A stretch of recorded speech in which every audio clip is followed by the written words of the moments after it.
Thank you, Dr. Partel. I would like to start by thanking all of you for being here today to support us and celebrate this achievement with us. I'd like to thank our family, friends, colleagues, professors, and the amazing staff for sticking with us through our 4 years at Binghamton. For those of you here to support the graduates today, let me give you a quick recap of our past 4 years. After spending freshman year trying to pretend we weren't awkward freshmen, we embraced our awkwardness sophomore year, just in time to think we're smarter than all the new freshmen who were clearly more awkward than we ever were.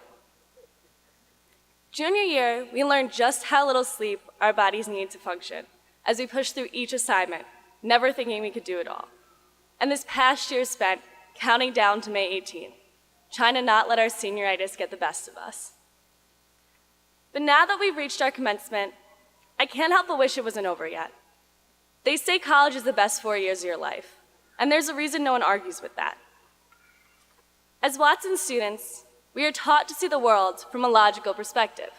The glass isn't half empty or half full, it's twice the size it needs to be, and you're wasting department overhead and oversized cups.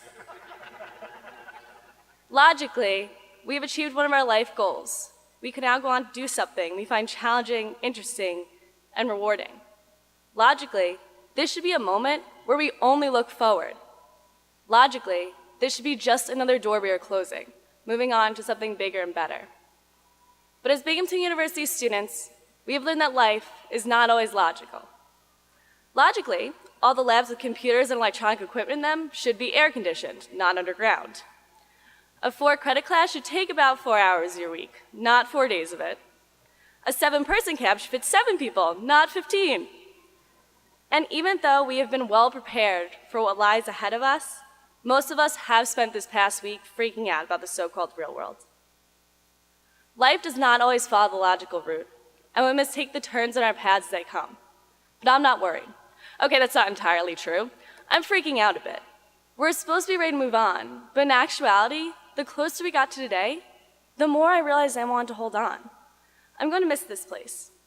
The friends, the parties, sharing stories about our weekends, spending hours jamming out in our apartment instead of doing homework, spending hours hanging out at work off the clock instead of doing homework, working on a personal just-for-fun project instead of doing homework. You get my point.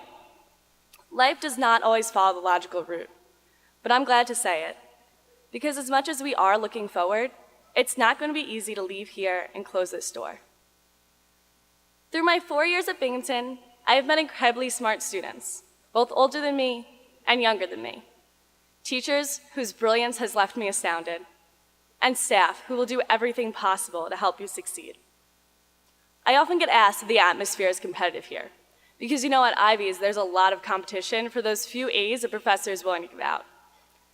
I'm proud to say that although all of the students sitting in front of you have worked hard for their degrees, they never tried to get ahead by wishing their peers did worse.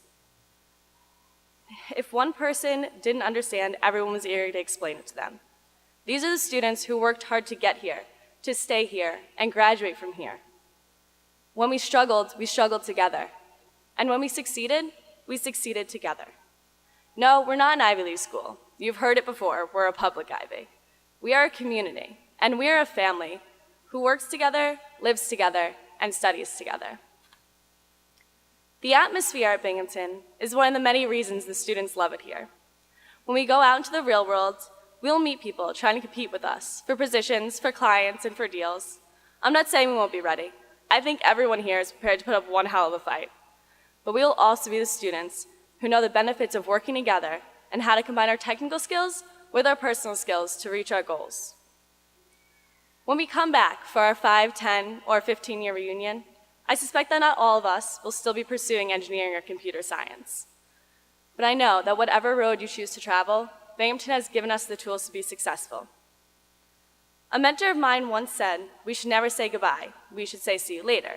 So that's what I'd like to say tonight. Not just because I'm moving 10 minutes away, and not just because it's a cliche. Binghamton's impressions on us will always stay with us. While we may not all graduate knowing the fight song, we will remember the good times, the bad times, the times when we would give anything to go home, and the times when we would give anything to come back here during breaks. So see you later, Binghamton. See you later, class of 2013. See you later, faculty and staff. because this school will always make an appearance in my life. Thank you, ladies and gentlemen, and congratulations, class of 2013.